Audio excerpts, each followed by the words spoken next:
I appreciate it. Thank You got it. All right. We will start in three, two, one. Good morning, good afternoon, or good evening, no matter where you're watching us from around the globe. I say thank you for allowing us into your homes, but most importantly, into your hearts. If you're watching us on the DBNA television network this anytime today, a sincere thank you and continue to support not only our show, but other amazing talent, the shows, and the network sponsors. If you're listening to us in podcast form, we say turn that knob up and let us put that flavor in your ear. That's right, ladies and gentlemen, it's time to get coached up as we're lacing them up with another edition of the Coach Scott Field Show. Today, I get to be joined by another Hoosier legend. Uh, Honored and humbled to have this Indiana Basketball High School Hall of Famer join us. Northrop High School, 1974 state champion. Uh, Played at Purdue University. Matter of fact, was the sixth all-time leading scorer at Purdue, and then was later drafted by the Cleveland Cavaliers, and author of this outstanding book, Gracefully Broken, a Hall of Famer's true story. My man, Walter Jordan, welcome to the show and excited to have you. Thanks, Scott. I'm excited to be here, but I was looking forward to it. I found out your background and how extensive and how successful you've been. And being from Indiana, you got to know a little about basketball. So that's a good deal. Hey, to sit here and chop it up with a legend like yourself, honored and humbled, but most importantly, I'm super excited for our viewers and listeners. Let's talk a little bit about Walter Jordan. Come on, Northrop High School, 1974 state championship. That's back when it was single classification, and it was. I mean, that was the best in the state, not 1A, 2A, 3A. I mean, that was Indiana basketball when Indiana basketball was Indiana basketball. Well, absolutely. That's one of the things that can never take away from us and our team is the fact that we were one of the last teams to ever be able to compete just once, one champion. And the thing about Indiana basketball, it never dies. No matter what I did in college or professionally, Indiana high school basketball is what. When I go back home, I was just home recently. That's all they want to talk about. They want to talk about the state championship, the tournament run. They want to talk about that more than the college success or whatever happened in college or the professional level. So it's a great thing. Being from Lewis Cass, the stories, the barbershop stories, how the towns closed down, how all the gymnasiums are packed, how every driveway, every barn has a basketball hoop. Everybody plays basketball. Basketball is still king, no matter it is class basketball. But 17,000 people in a state championship game and been televised nationally. Come on, high school. So it's just amazing Indiana basketball. So the timing was perfect for me coming through that range, and just been blessed, man, just to play in that era and being able to play in Bloomington, Indiana, and where I could be playing a lot of games in the future, which I didn't know. So it's kind of a neat deal. So, where did that passion of basketball come from? I mean, was it competing against siblings, family members, or was it maybe there was a certain player that you watched growing up that you wanted to emulate? But where did that come from for you? Well, yeah, I had three older brothers and three older sisters, and even my sisters like basketball. But you couldn't help it when a game was on. We got one game a week. I remember the NBA game of the week on Sundays.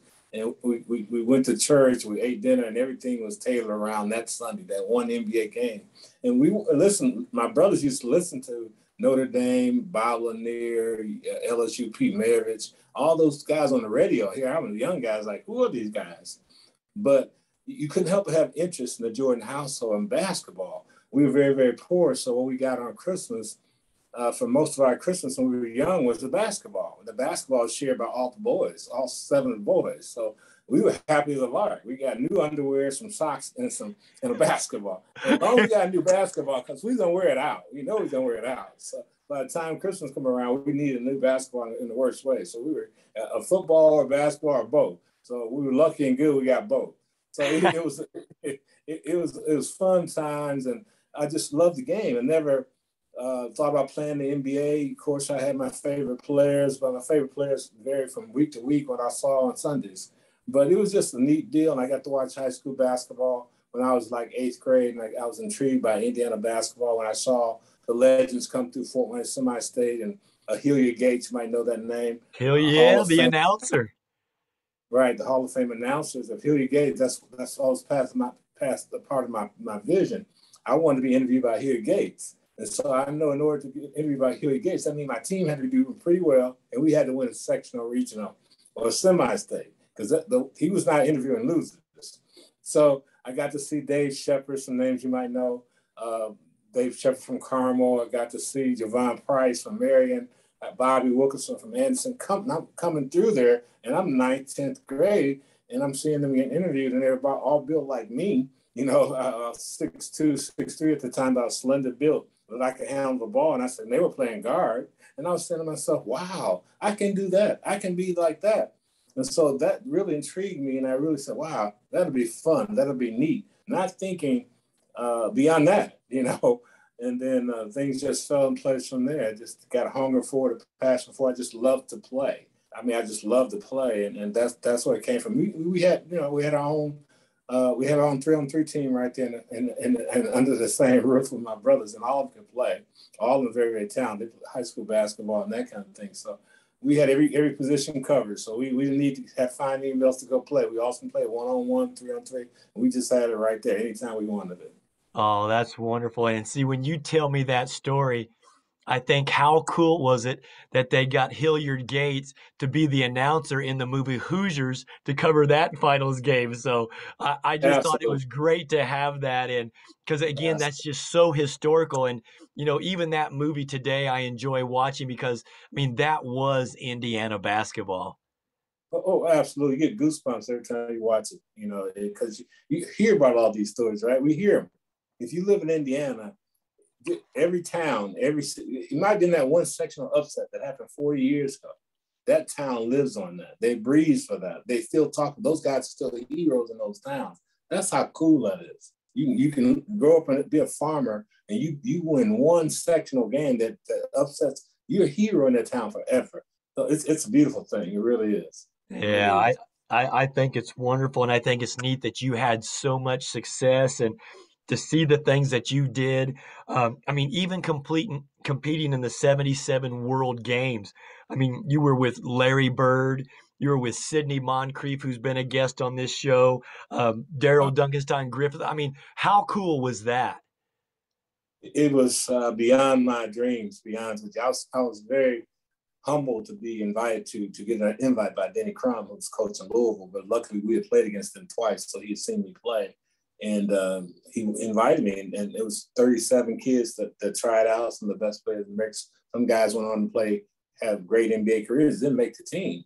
So I felt very fortunate to play with that kind of a talent, and we were really, really stacked. I mean, you talk about some guys that can flat out play. Moncrief, you mentioned his name. All those guys are class acts. But look at the Calvin Nats and Larry Birds and James Bailey, Jeff Judkins. I mean, Dave Corzine.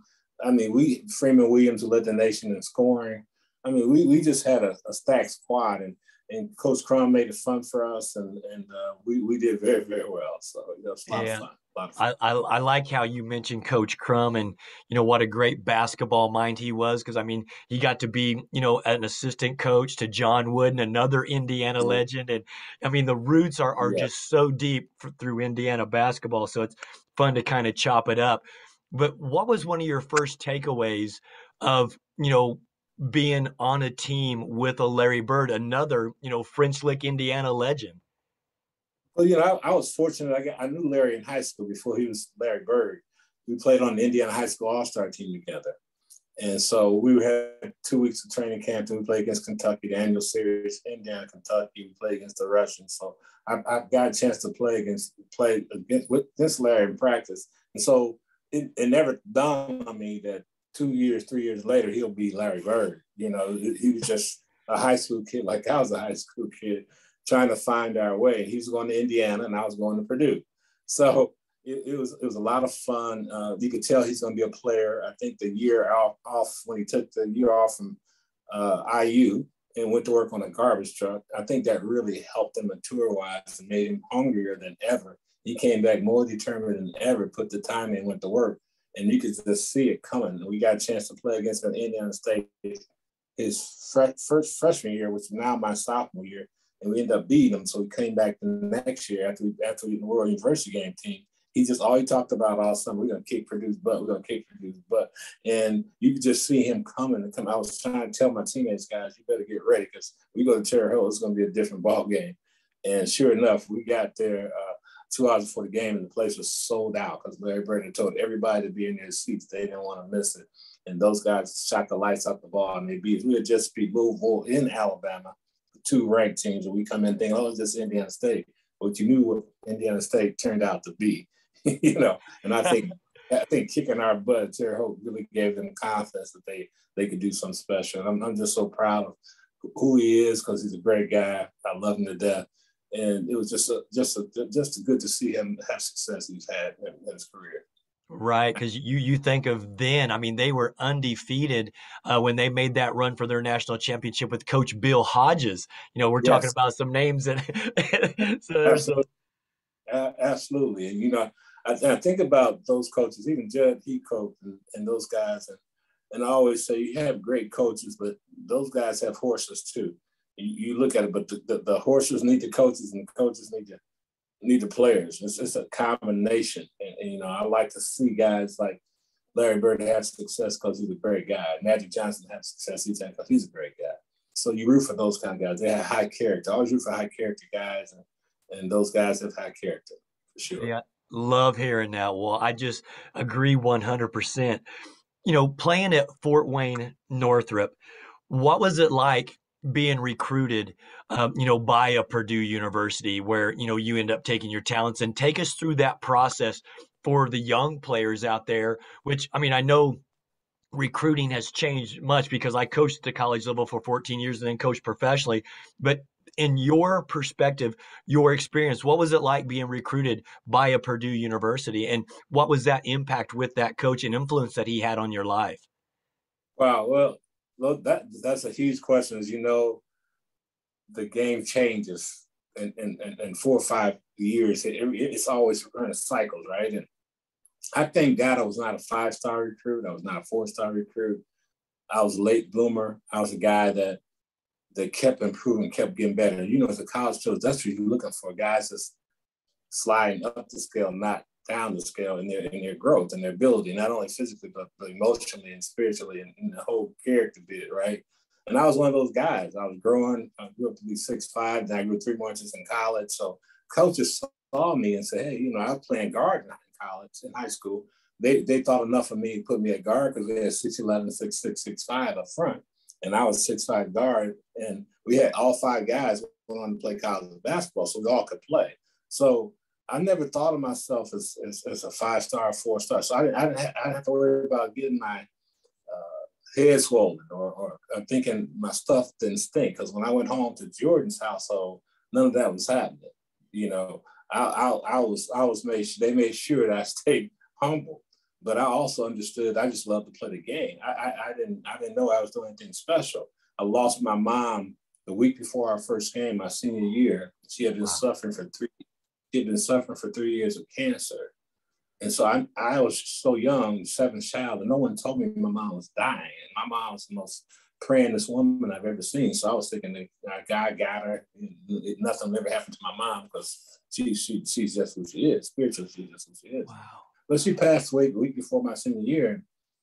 And no one talked about Walter Jordan before my senior year. No one knew who I was. No one knew statewide or even in the city of Fort Wayne. I was barely mentioned.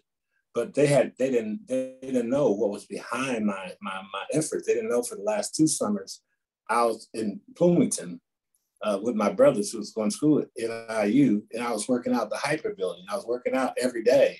I was playing against college guys. I was getting better. I was on a mission. They would just drop me off and go to class and pick me up in the evening, give me a snack and lunch break and something to drink. I was good to go because I was playing ball all day. So I was really getting better. But long story short, my mother passed. My team, we had just went through the big racial problems of 71 with the busing nationwide. If you remember the movies, remember the Titans, that was my high school. We had the same issues. My senior class had 80% white. So we were supposed to go to all black neighborhood school, like Central High School in Fort Wayne, which all my siblings I went to.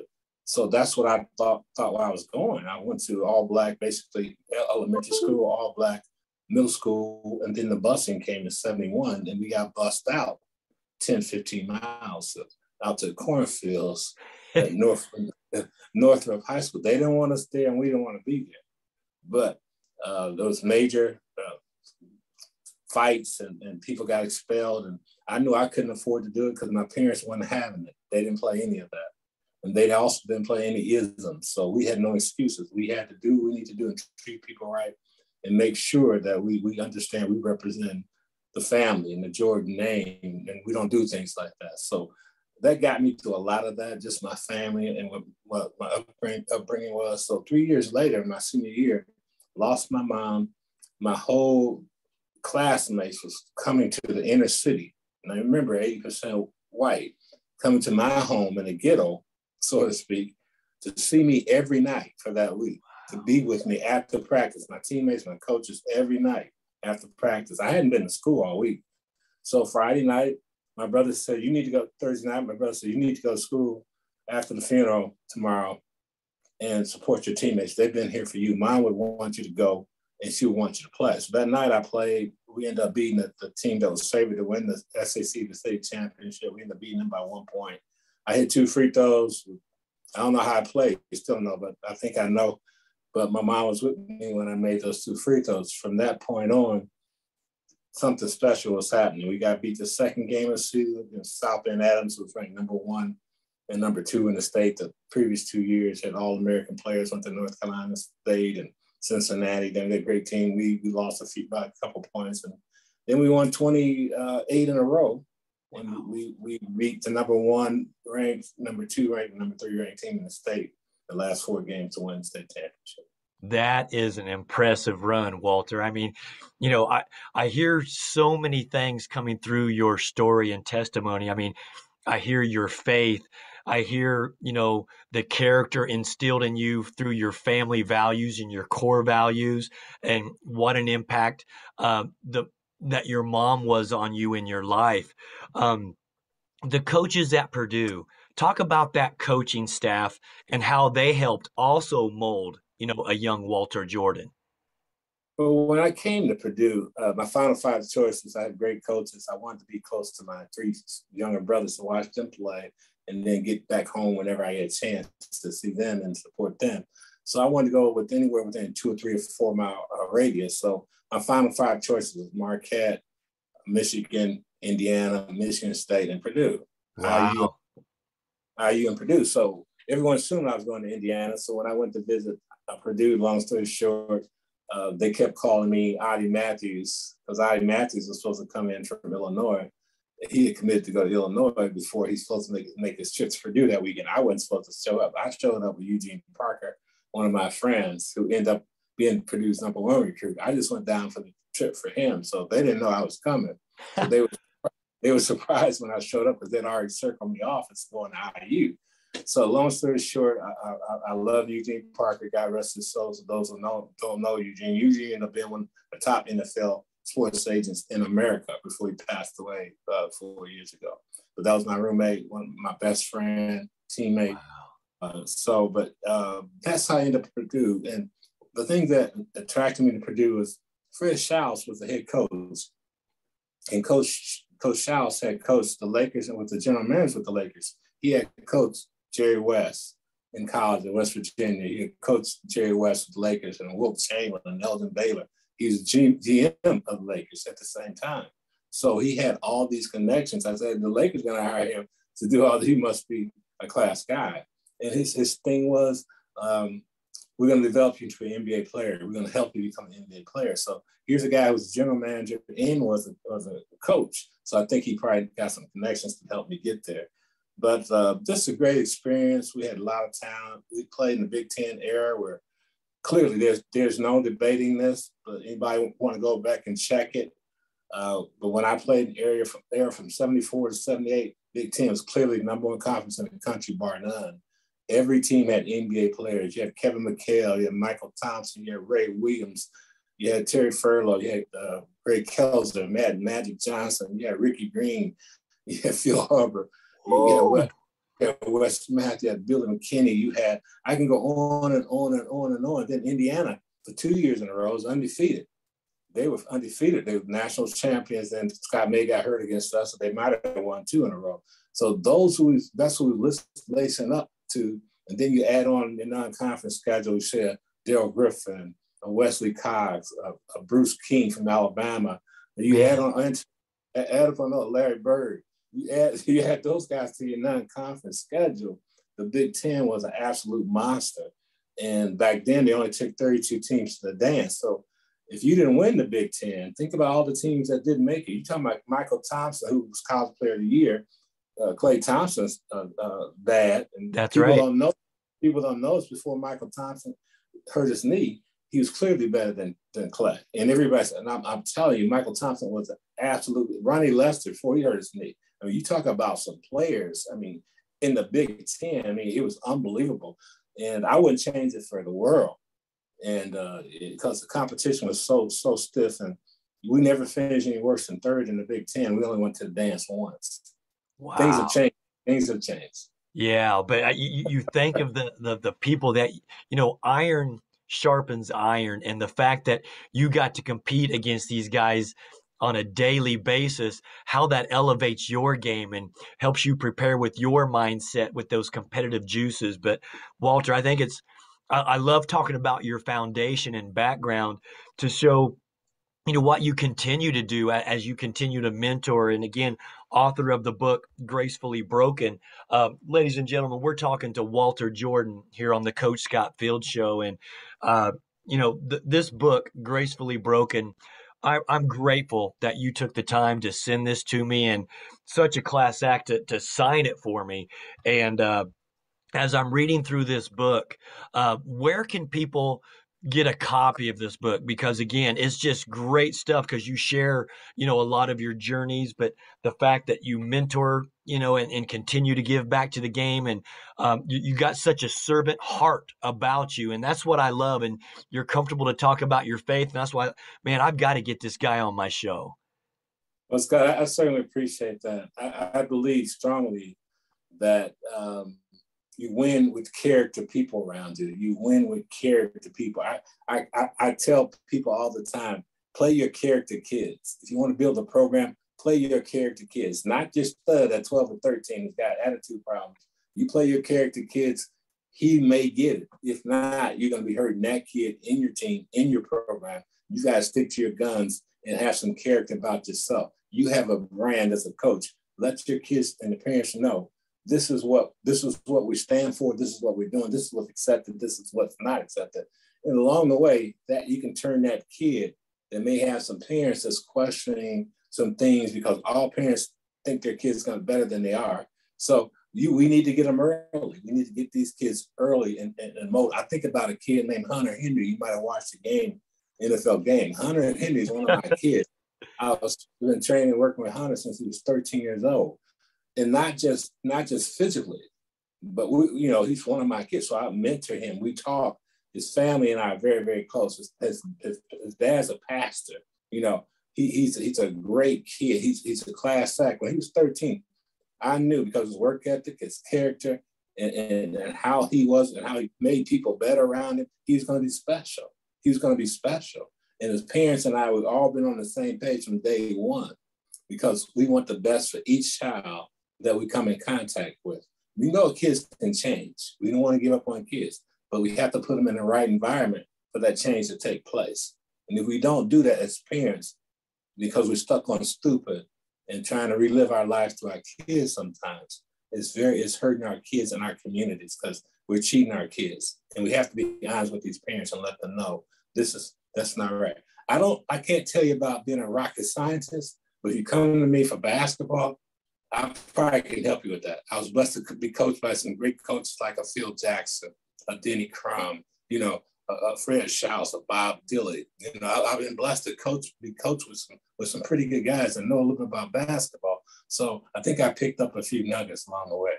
Yes, you did, and the way you share those nuggets in this book, I'm going to share some things with the viewers, where you're talking about passion and compassion, but yet character counts, and I love that you focus on that character, just like you continued to be humble, every time you came home, but yet a mentor like yourself to be able to have this book as a blueprint, I think is phenomenal for any of the viewers. Where can they get a book like this? Well, Scott, we've been blessed beyond my wildest dreams to have a book that people can purchase, can pick up at Barnes and Noble and Target, blows me away. And also Amazon.com. Those are three places you can pick them up. Book sales have been overwhelming. I had no clue. If I sold one copy, I've been pleased if it touched somebody's life. Because in this book, I'm very transparent. I talk about my failures, my faults.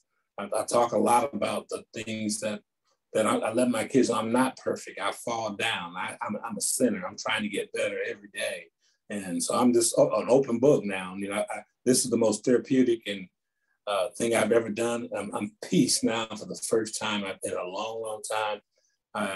No one can say, well, Walt did this and Walt doing that, did that. And I won't deny it. It's in the book. You can read about it, and being just trying to grow. And now you said humble, the key word. God humbled me, and I had to be humbled. I tell people, you better humble yourself before God has to humble you. Because when God humbled you, ooh, it's tough. It's tough. Quadruple bypass. I lost my son, lost my mom, lost my dad. Had another serious health issue. I couldn't walk at 22. 6 months, I couldn't walk. God was trying to get my attention, and I wasn't listening. I wasn't listening. So I had a lot of growing to do. I had to go around the block to come back to where I needed to be. But thanks to my mama's prayers I was still living on until I learned how to start praying for myself. I was able to regroup. In the last 15 years of my life, I've been happier than I've ever been. And so during this pandemic, 2 years ago now, I just decided I had time. Usually I'm so busy, I had time to do something that I've always wanted to do. People always ask me to do is write a book. So I just started writing. And the first 2 months was a major headache. I didn't know what I was doing. But I called my sister, quick story. I called my sister Loretta. She's in the book. She's a year older than me. She's one of the smartest people I know. Just brilliant. And I called her and I said, I've been wrestling with the title for this book that's keeping me from going on finish writing. I said, I'm gonna send you the first 2 chapters of the book. So you to give her a feel for where I was going, trying to go. And she said, I don't need to read anything you're sending me. She said, I already know the title of your book. And I've been doing this for 2 months, going back and forth, writing down the name, title. I'm going crazy. It's like, what the world am I gonna do? What am I gonna do? And I knew the title and where I wanted to go was so important. 2 minutes. 2 minutes. She said, I know you, bro. She said, the title of your book is Gracefully Broken. Wow. I literally dropped the phone. I dropped the phone. That's powerful. I was in tears. And from that day on, the next 10 months, I had no problem really writing the book. The only problem I had was tough things I had to recall. Like what happened here when my mom died? How was I feeling when my son passed? What happened here? And have to rewind, erase, and just get emotional sometimes, break down crying. But I wanted to be transparent. My wife said, whatever you do, be transparent. Mention your kids, mention things you should have done, you haven't done. Own up to it, fess up to it, because that's who you are now. She said, you wouldn't have been able to do that, 5, 6, 7 years. She said, you're ready for that. And I thank God for my queen who understands me, who give me permission to own up to my fault and still love me unconditionally. That's such a blessing. Such Amen. a blessing. Amen. I can see and hear in your voice how therapeutic and how cleansing it was to be able to write down and share your journey so vulnerably, but yet so bravely, for people like ourselves to see that, hey, you know what? We are human. We are going to make mistakes. We're going to make a bad decision somewhere along the line, but that doesn't have to define who we are. And if we can, Absolutely. fall back on our character, you can still plow forward. And I love how you were able to share that, because that's a tough thing for many people to do, is to hold themselves accountable. And when Walter Jordan was able to look in the mirror and say, hey, I'm going to share this so people can learn through my journey and learn through my mistakes, my friend, that is a powerful and empowering tool. Well, Scott, thanks for saying that, man. It means a lot coming from you with your background experience and talking to people, dealing with people. And I know, you can look in that mirror and you can just look and see how handsome you are, how pretty you are. But that mirror also tells you if you're telling the truth or not.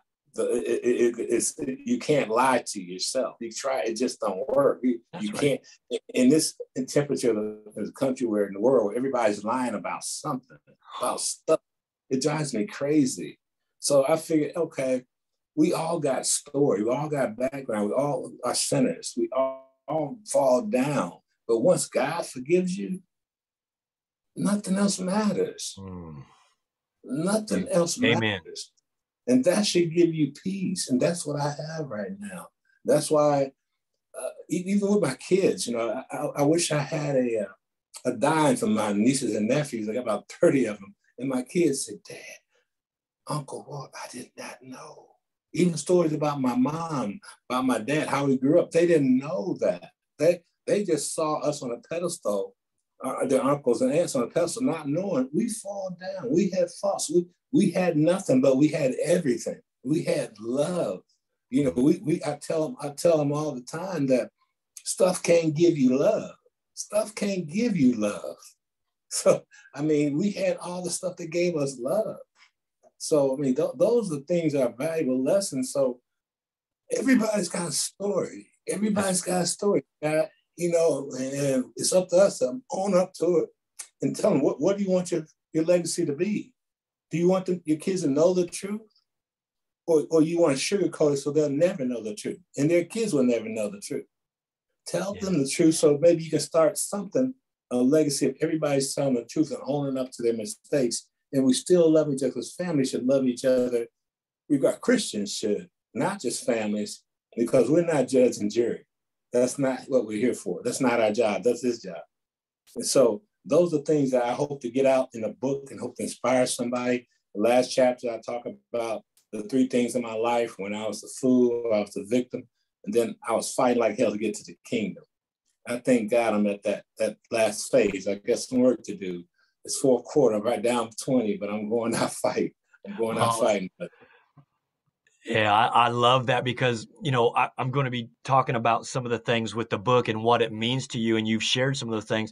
But I want to go back to about 5 minutes ago. You mentioned, you couldn't even walk. Was it age 22 or something where yes. Share that story with our viewers. Yeah, when I left Purdue, I was quite accomplished for a Big Ten player back then. I remember making all Big Ten team my junior year, first team, first 5, and the other 4 guys on the first team all Big Ten was first team All Americans. I was the 5th guy, but I didn't win the All American. So those 4 guys, other guys, were first team All Americans on all Big Ten teams. So I left college. I was pretty accomplished. I'd done really well. So everybody's projected me to go first round. It didn't happen because someone said I had an injury or a bad knee or whatever. You know how that goes, right? But the bottom line was I went out and played. I don't know if you know about the leagues, guys, called Western Basketball Association. That 1 year at WBA. WBA, and I went out to WBA for Coach Wetzel, and Coach Musselman was also in the league. Coach Brown, Hubie Brown was in the league. George Carl. We had some great coaches, right? So I went out there, only lasted 1 year. I wish that league had lasted because it was a great league. Great cities, Las Vegas, Reno, Tri-Cities, and Washington. And I played for Tri-Cities and made the all-star team and was playing well. We had just finished our last game. We just got beaten in the playoff by the eventual state champions. And we had just got beaten.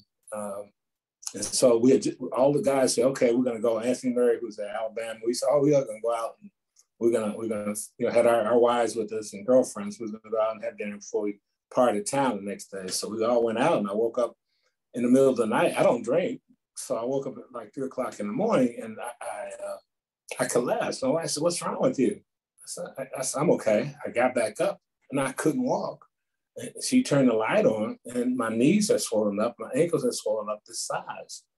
And no one knows what it was. 5 different specialists that had some called Reiter's syndrome, which is a very rare Riethers, that we had to find 5 specialists to find out what was wrong. But here's the crazy part about that.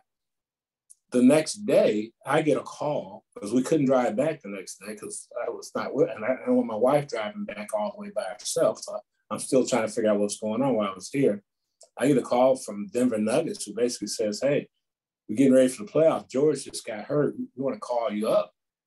Whether it's a 10-day or whatever, they're going to call me up. But I couldn't tell them that I couldn't walk. So I just said, oh, that's great. I was excited. So think about praying that night. I prayed, I iced, I did everything. I heated, I did everything. It wasn't going away. So travel, they called me next day, arranged travel arrangement. I had to let them know I can't move. So for 6 months, I had to just rest it and just hopefully it went away. Thank God it did. And from that point on, I thought my dream of playing in the NBA, all I worried about that time was being able to walk. It's amazing how your goals change. So that's what happened during that time, but it healed me spiritually. I was damaged goods physically, but spiritually, I was getting stronger in my prayers. I was learning how to pray. I was reading my Bible every day. So God has a way. You get my attention again. And so I thank God I was able to come out of that. And I came back a year later, healthier and stronger I've ever been, the best I've ever been. I was able to go out to LA Summer Pro League and play for Coach Musselman and have options to go with Houston or Cleveland at that point. Wow, that is powerful. And then the fact that you were able to dive into that faith of yours for strength and guidance. And I think it's a wonderful story. And I appreciate you sharing that. In one of the excerpts of your book, you talk about staying motivated and full of faith. Share, what does that mean to Walter Jordan? How do you stay full of faith? Because you've been tested, Absolutely. That goes back to your childhood and watching my parents, right, and seeing what they had to do every day to survive. I saw my mother, working at a laundromat, standing up for 8, 9, 10 hours in 110-degree weather with no air conditioning in the building, coming home and taking care of her 10 kids, making $56 a week. I saw my dad working 2 jobs, coming home and just making sure we get what was going on. Good examples he was set.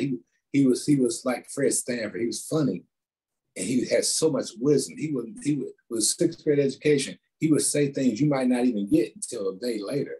And that's how wise he was. Wow. He would watch us. I remember one of us did something at a store. We had walked out the store with a candy bar and started eating it in front of him. He said, "Who paid for that?"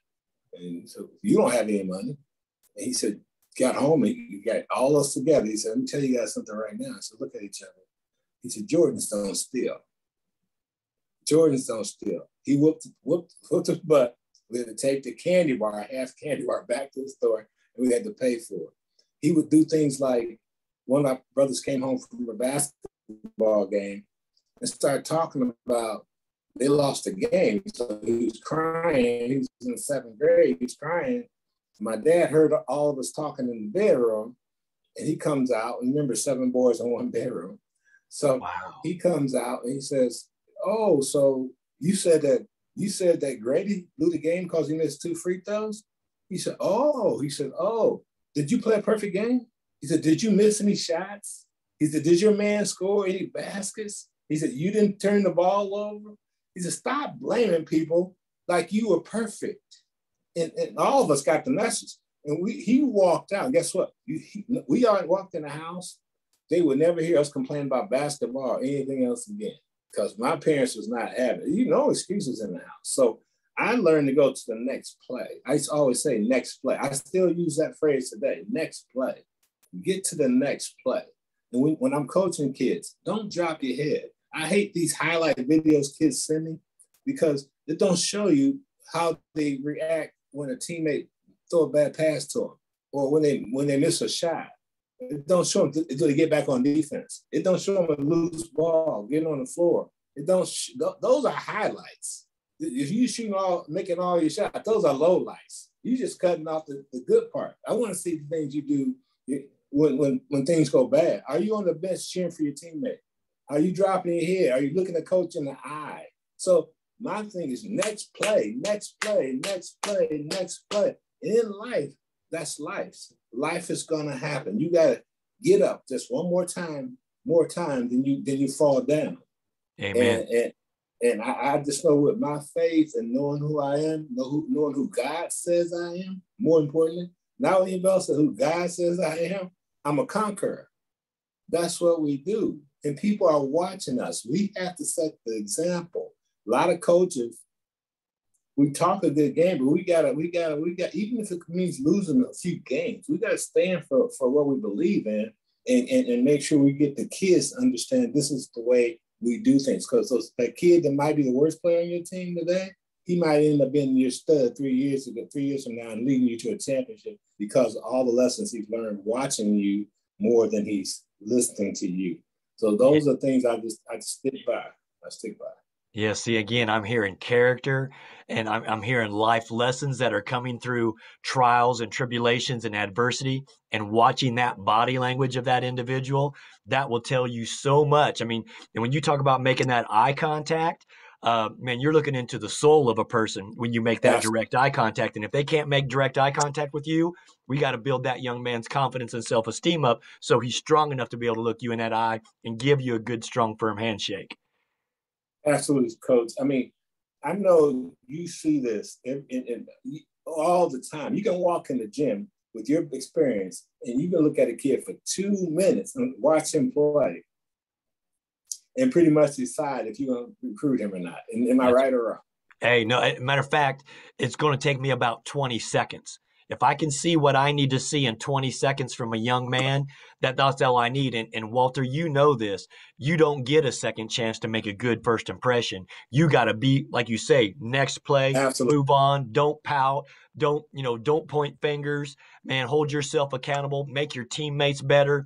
All those things are attributes and tangibles to being successful. And I love the fact that you're out there working with these kids, giving these life lessons and these skill sets to kids, because I feel like that's what's is lacking in this grassroots AAU basketball of just trying to get the next endorsement deal. There's so many life lessons to be taught. I mean, the discipline, the dedication, the commitment, and all those things matter. Absolutely. And you're 110% right. And the reason why I'm involved in travel basketball, it happened as God's plan. What am I playing? I didn't move to Georgia for this. It's all God's plan. I had one team. I moved there 20 years ago, and I was coaching at North Cobb Christian High School. It was a Christian private school, and we were building a program, and I wanted them to play during the summer months. And the best competition was through travel basketball. So I had a kid who's going to be very, very special. He's in 9th grade at the time. His name was Dustin Ware. He ended up going to Georgia and did a 4-year start at Georgia. He committed as a sophomore to Georgia at 6'1" point guard. So I wanted to build a team around him because he was a leader. He had all the character stuff we talk about, the work ethic, never lost a sprint. Never lost a sprint, no matter what. He always went all the sprint. In fact, he's now in his 11th year playing in Europe. It's 11th year. Have a college degree from Georgia. But I wanted to build a team. That one kid led us to 3 state championships here in Georgia. And from that team, we had 9 of those kids go Division I from that one team. Man. They stuck with me for 3 years. 9 of them, they're still like brothers today. And so everybody started coming and say, can you do that for my son? Can you help my son? Can you help? No advertising. We had trials the very next year for a trial. We didn't know how many teams going to show up. We had 220 kids show up for Team Impact. So wow. We went from one team and God just opened this up for us. And so we've been doing it now for, 18 years now. It's been such a blessing. We've helped over 110 kids find their college home. So God's been really good. We got great coaches, great team. You got the right team around you, man. You can do some amazing things. I'm so grateful for my coaches, my team moms. Some been with me for 10, 15 years. We're all like family. See, and that's a beautiful thing because, again, those life lessons that are being taught, and you are guiding them and leading them and mentoring them, and that's what it takes. I mean, we need more people like yourself to be selfless and serving to give these kids the skill sets that they need. And I'm inspired, and I'm glad, and I'm re-rejuvenated hearing that there's people out there that truly care about the kids. It's not about you, it's about the kids. And I feel like so many coaches nowadays, their ego gets in the way and it's all me, when it should be we. So, Walter, I love hearing that. I also like too, about your book, you talk about making yourself accessible to those in need. Expand on that for us. Well, that's once again, that was engraved in me through my mom, through all of us, Jordans. If you go to Fort Wayne, Indiana, and ask anybody about the Jordans, we're servants, and everybody knows we're servants. My younger brother, Joe, he's the director of the Boys and Girls Club in Fort Wayne. He went out and raised $30+ million to build a brand new Boys and Girls facility. Wow. So he's won national awards for the Boys and Girls Club. And my oldest brother, Willie, he taught in the heart of the city at Ben Guyron Middle School for 40-some years, just resigned. He would not leave that school. He stayed at that one school for 41 years, inner city middle school. And it's just amazing what we've been taught. My mom, if anybody in the neighborhood, we had white and black elderly people in our neighborhood. And if they needed anything, the women would need anything, my mom would design, pick one of us, and we were going to go take care of it. She needed her grass cut. She needed her snow shovel. She needed to run to the store. We didn't have an option. We were going to do it. This is just the way it was. Mom said, go do it. She didn't ask us, do we want to go do it? We went and do it. And don't ask that woman for any money. But that's what we did. And several neighborhood stores. We did some amazing things. We painted houses even for elderly people because that's what the mom expected us to do. Our church, my childhood church with my family, most of my family in Fort Wayne still attend today, St. John Baptist Church. Literally, we had to give up one of our months in the summertime, help building a church. We went to help build our church that's still standing. We got paid $2 a day. 5:30 in the morning, 6 days a week, we were going to St. John Baptist Church and help build that church. 7 boys. We didn't care if you couldn't lift nothing, you was going to do something, and we would be there from dusk to dawn. So those are valuable lessons, man. So it teaches you so much, and the thing about those lessons is that you find out later on you're winning. We're winning. It's such a blessing when you understand that anybody can serve. Anybody can serve. That's what makes you great. Anybody can serve. Time, you don't have time, you got money. You don't have money, you got time. Do something. So that's just the way I feel. Everybody's complaining, pointing fingers. His fault, everybody garbage. These kids have no color. We shouldn't have any color, any religion. That's what I love about what I do. I have probably one of the most diverse travel basketball organizations as far as coaches, team members, and players in the country. I don't see color. Parents don't see color with me because they know I don't allow it. They know coaches, we don't allow it. We don't talk politics. When you see these kids together, fist bumping, loving each other, fighting, trying to win the game together, we can learn something from these kids. But like you said, some of our adults, we want to make it about us, a knots on our belt and that kind of thing. You're so right. It's so sickening. When I'm coaching against team guys and they want to act like they're coaching against me, I'm not playing the game. I'm out here trying to coach. Don't talk to me. Talk to your kids. I'm not talking to you. I'm talking to my kids. I'm not going to talk to your kids. I'm not going to disrespect your kids like that. So those are things that I see in the travel basketball circuit that I hate. I really hate that, but that's why I keep doing what I'm doing. So some kids can get the proper thing. We got kids that come out to be aerospace engineers, pilots, attorneys, doctors. every walk of life, every color. We've been blessed to have them come through our program and get their college degrees and having great productive life. So those are my trophies. And this is what I feel really good about. And I lay my head down at night like, wow, who can I help today? Who can we help? That's the only question that we as a coaching staff ask. This kid, did he deserve to have a look? How's his grades? How's he doing here? And then we fight for him. We fight for him at that point. Wow, that's amazing because, and through that story, talking about being at the church every day at 5:30. I mean, there you're teaching discipline, and then you talk about the work ethic and not quitting and not giving up, and again, life lessons that carried in, and you are a walking example. I mean, you always hear about influencers and you hear about people making an impact on their communities. Um, there's another Jordan name who's pretty big out there, but you look at a Walter Jordan and his family and how they impact their communities. To me, that's gold. And our communities need more individuals like Walter Jordans out there, teaching these kids, it's not black or white, it's wrong or right. And you're teaching them the right way, my friend. Thanks, Scott, for saying that. Means a lot to me, bud. I'm just humble, man, and honored because there's coaches that poured into me. My middle school coaches and my high school coaches, my community coaches that poured into me. Even the guys at the park, Scott played at the park, right? There's always that older guy that gets in your ear and encourages you. And he just there at the park. Every time you play, he's at the park. He just loves the game, right? He knows basketball in and out. Probably never played high school basketball, but he's pretty good on the park.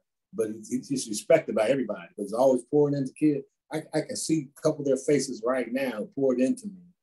And I would love to run into them again and say, just thank you, man. Thank you, bro. Thank you for caring about me. Because they made a difference in my life too. So you can't forget any of those people. So to me, I owe it to them to give back because they poured into me. So, oh man, see that's powerful because what we can do as individuals is pray them up and pass that torch, and that's exactly what you're doing. We've got a couple minutes left here, Walter. What's one of the biggest life lessons that you can share for the viewers and listeners today in a couple minutes? What I would say is understand that three things. There's good news, there's bad news, there's good news, and there's best news. The bad news is that Satan has a plan for your life. Satan has a serious plan for your life. He wants to see you in a body bag or he wants to see you locked up. The good news is God has a serious plan for your life. He wants to see you in the kingdom. He wants to see you have a great quality of life. He wants to see you loving each other. He wants to see you happy. He wants to see your loved ones you lost, to see them again. He wants you to strive to get to the kingdom. The best news is you get to choose. You get to choose the bad, the good, the best.